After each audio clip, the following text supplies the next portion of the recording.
त्यामुळे या सगळ्या गोष्टी मी सहजपणे झेलू शकलो.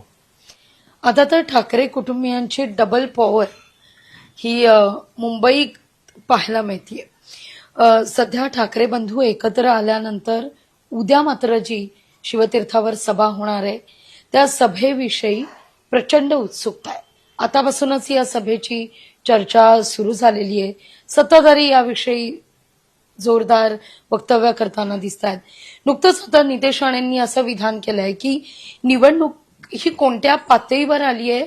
आपण म्हणूया की नितेश राणे असं म्हणतायत की उद्धव ठाकरे बाळासाहेबांचे पुत्र आहेत का, ही आता शंका येते.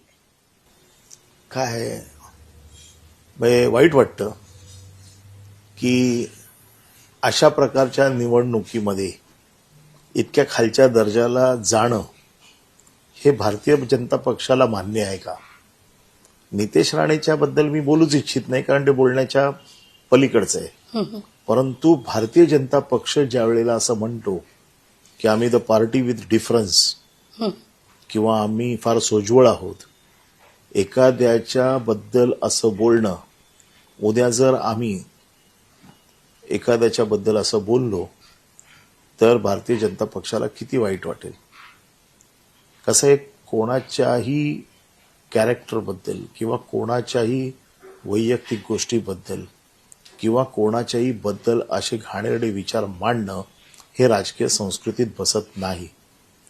उद्या त्यांना जर असा कोणी प्रश्न विचारला तर की तुमचा बाप खरोखर नारायण राणेचा आहे का, तर किती वाईट वाटेल त्यांना. असे प्रश्न कोणी कोणाला विचारू नये. राजकारणात हे शोभत नाही. परंतु एक तर त्यांचा बोलवता धनी कोणतरी असावा किंवा भारतीय जनता पक्षाने त्यांची भूमिका याच्या बाबतीत स्पष्ट करावी की होय, हे प्रश्न विचारतोय ते बरोबर आहे.